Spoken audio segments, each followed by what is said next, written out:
Oh my God. This is a full skeleton. Look at this. I'm deep inside the Lagarma Cave, an undisturbed time capsule from the era of Spain's heroic king Pelayo. We're searching for evidence of the truth behind his legend. This might qualify. We have a full skeleton here. But there are the skeletons. There's another one up there. Oh, there's another skeleton right there. Yeah. How many of these skeletons are here? There are 5 in this gallery. 5. And these are from the time of Pelayo. Yeah, yes, they are.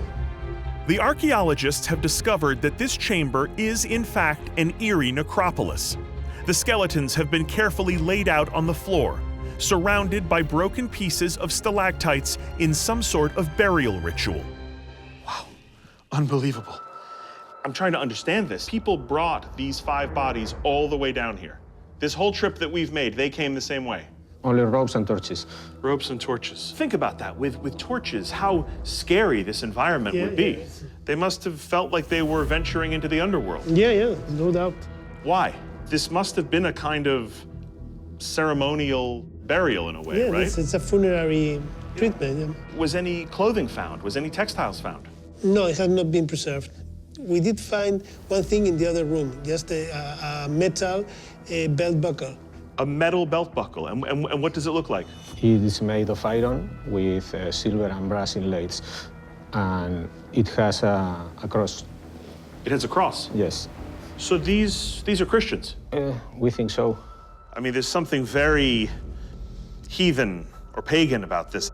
There are so few burials from the time of Pelayo that what we're seeing here is revelatory. It's clear that at this time Christianity existed alongside lingering pagan traditions, including some very dark rituals. For being here over 1,000 years, it's incredibly well preserved, except for one thing, the skull. Where's the skull? The skull is here, but it has been crushed. Literally smashed down to a powder almost. Yeah. All of them have their skulls crushed. There's something going on here that feels superstitious, yes? Why? Why crush the skull? Well, probably because they had a fear of these people, because they wanted them not to return. To return. Revenants. Revenants. You're talking about vampires? In the Middle Ages, the belief that people could return from the dead as evil spirits was not only common, urgent measures were taken to prevent it. So-called revenant burials have been found all over the world, with the dead buried upside down, with stones in their mouths, and even with the occasional stake through the heart. But they're from the time of Pelayo. Yeah. But who these 5 people are, we don't know. No, we don't know. These bodies are an incredible discovery. We don't know who they were or why they were given such a strange burial, but the fact that things like this were happening shows us that all of the romantic imagery of Pelayo and his men as squeaky clean Christian heroes isn't painting a full enough picture of the time. You can see the notch in the back of it there, and it's clearly an arrowhead. An arrowhead made of quartz. A quartz arrowhead. At the Kingdom of Kush's holiest mountain, I've learned how this place was written into ancient Egypt's creation story. The Kushites used this religious connection to get a foothold within Egypt. And now, this arrowhead offers a clue on how they may have conquered them. This would not be for hunting, right? No. It's ceremonial. It's ceremonial. Yeah. This is a classic symbol of Kushite kingship. Of kingship. Yeah. In the very earliest tombs, just as the Kushite dynasty was coming to power, the burials all had these arrowheads in them. And that's in the royal burials. In the royal burials, and all made of this same colored stone, sort of reddish orange. So the earliest Egyptian term for this region was Ta-Seti, land of the bow. They had a reputation for archery. They did. So this is part of the secret of Kushite success in warfare. Kushite mercenaries are being hired in Egypt, and they're all archers. Wait a minute. The Egyptians are hiring Kushites. Yes, they were such excellent archers. That's why the Egyptians used them in the army. Incredible. And there are depictions of this or writings of this? Both. So we have the name of Kush being Ta-Seti. Yeah. We have Kushite kings are sometimes represented with thumb rings that they use to pull back very powerful bows. The Kush were so proficient with a bow and arrow, Arabians of the time called them eye smiters, meaning they could unfailingly hit the eyes of their targets. In some ways, this one object feels like it kind of unlocks the secrets of the success of this civilization. They can be dangerous, but this is also filled with beauty, sophistication, craftsmanship. Yeah. That's Kush. It's got everything. Don't mess with the Kushites. Don't mess with the Kushites, ever.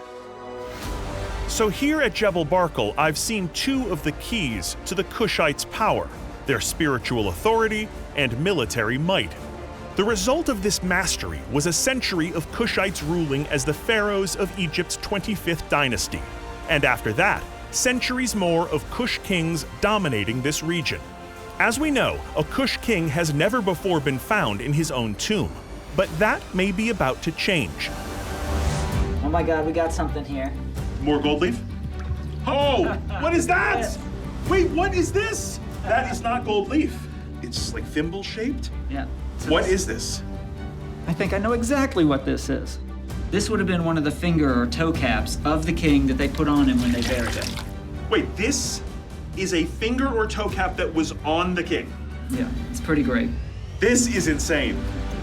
This item may look small, but make no mistake, this appears to be a monumental find. We may have our first confirmation that the king has not left the building. This has to have been on him, right? There's no question. There's no other way this gets in there. It's a major clue. These gold caps, also called stalls, were used only in royal burials to protect the king's extremities in death. The feet of King Tut had them when his sarcophagus was opened, and apparently King Nastasen was sporting a set as well. That is a true smoking gun. Well, it is a true smoking gun, and even better, look at it.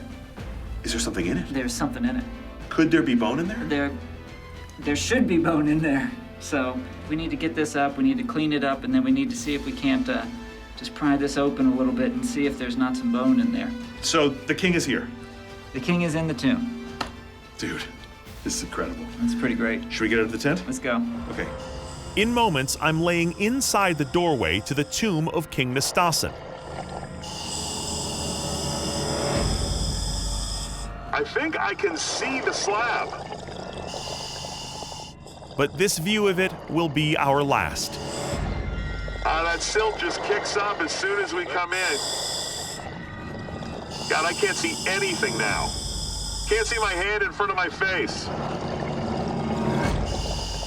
What I want you to do is I want you to come around this corner where I am. Over to the clockwise around it. Yeah, clockwise around it. Okay. Let me get your left hand and put it down here on the bottom left corner of this slab. Oh my gosh. It just feels smooth as can be. But as we run our hands over the slab, Pierce Paul notices something has changed since his last visit to the tomb. Hold on a second. Give me your hand and feel this. Is this a crack? I just don't understand. It's not just a crack, it feels like the corner itself isn't here. So did a part of this cave in and crack the top of this slab? That's really what it feels like. This is disconcerting. Sometime recently, a piece of the ceiling likely collapsed onto the slab with enough force to crack a large section of it off. On the other hand, we now have an unforeseen opportunity. It's impossible for you to get your hand under that slab in that cracked area. Let me check. Josh, give me your hand. Put your hand under here and feel this. Hold on. Okay, I'm at the corner of the crack. Yeah. Oh my, this goes down. You can go inside of it. This is 100% hollow. This is not just a platform on the floor. There is open space under this. Stop the presses. This slab is not a burial platform at all. It is the lid of a sarcophagus that has remained unopened for thousands of years. Until now. The downside? Well, at any moment, this entire tomb is in danger of collapse. We decide to resurface in the air pocket of Chamber 2 to plan our next steps. So that thing's definitely hollow in there. This is huge. We now know that the slab is the top of a container of some kind. Yes, you can get your arm in there a ways. There's definitely material. So what's the move now? So now we need to actually get some of it out of here. Having reached into what appears to be a sarcophagus, Pierce Paul doesn't want to waste any time. Excited at the possibilities, he intends to begin excavating immediately. May I? So what you can see here is it's all wrapped over itself. That's astounding. Look at that. My first dive into the flooded tomb of King Nistasan revealed a cracked sarcophagus lid that could lead to the first remains of a Kush king ever found in his own tomb. But as we learn in the dig sifting tent, it also revealed gold. This may be commonplace for you, but just the fact that we've gone into this tomb once and we're coming out and there's gold in this tomb. And it shines as gold does, just like it did thousands of years ago. At one time, this thin gold foil likely covered everything in these chambers: pottery, offerings, even the huge slab in the tomb. In fact, the entire room may have been literally covered in gold, pounds of it that will be recovered one flake at a time. Okay, very carefully bringing this back to you.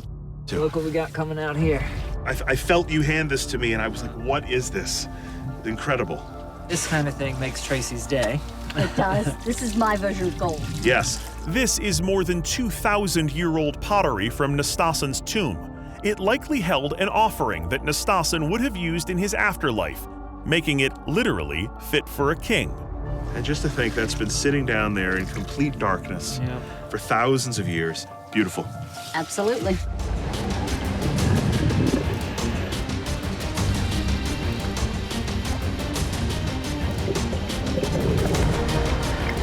Hold on, I got another piece of stone down here. Looks like more sandstone. This looks like it might have patterning on it. Oh, that is really cool. Definitely seems to have carving on it. I'm gonna bring it to the surface now. Okay, great.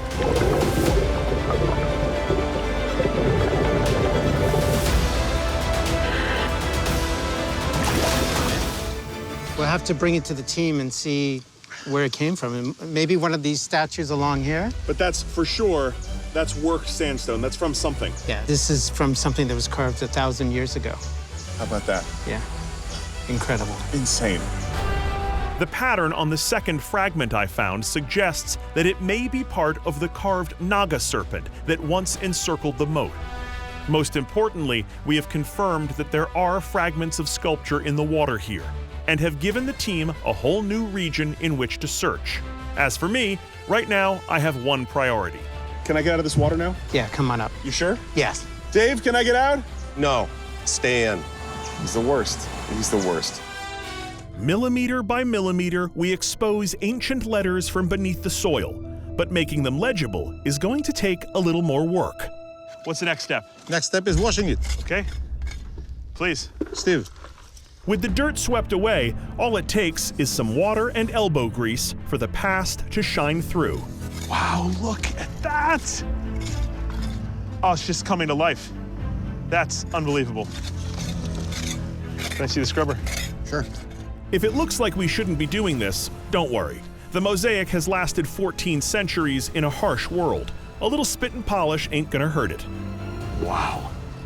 My brain is exploding right now. It looks like it was written just a few hours ago. It really does. I can't describe what an honor it is to be able to see this and to reveal it to the world in its entirety for the very first time. This is unbelievable. I mean, look at this. It's extraordinary. The entire inscription is here. Not a letter is missing. In the news articles, I saw like a corner of this, but not the whole thing. Really, this is the first time publicly it's being shown clearly. This is the first time the world has seen this in 1,400 years. Yep. Amazing, isn't it? Huh. It's unreal. Okay, now the big question. What does it say? I read ancient Greek about as well as I swing dance. Fortunately, Steve and Moti have Professor Jacob Ashkenazi on hand to do the translating. Okay, so, Professor, help us out here. What does this say? The word here, Kappa Omicron Rho, it means the chief Korufe of what? Right, the chief of what? Uh-huh. Of Apostolon, the apostles. The apostles. Chief of the apostles. Peter. Peter. Peter Saint is Peter. nobody else. He is the chief of the apostles. Okay. The Apostle Peter, who of course was from Bethsaida, was first among equals in Jesus' devout dozen. It was to Peter that Jesus would entrust his church and to whom he gave the keys to the kingdom of heaven. Now, I'm reading his title right here on the floor. So there is no doubt at all that we are talking about Peter. Zero doubt. How common is it to find an inscription like this that is a dedication to Saint Peter? Zero comment. This has not happened before. This is a unique one. So when you first found this, what was your reaction? It's not a smoking gun, it's a bomb. Okay? We have, hundreds of years after the time of the apostles, in the Byzantine era, this beautiful basilica is built here and appears to be dedicated to the Apostle Peter. Yes. So why would they have done that? I think the church here commemorates the home of Peter, Andrew, and Philip. Byzantine churches like this were frequently placed atop sites believed to have been the locations of biblical events. Hence, the churches became destinations for pilgrims. This is very compelling evidence. This is something you don't often get at an archaeological site in the Holy Land, a complete inscription. One word is missing, Bethsaida. Right, that's it. If it said Bethsaida, then it would be a done deal. Yeah. But just short of that.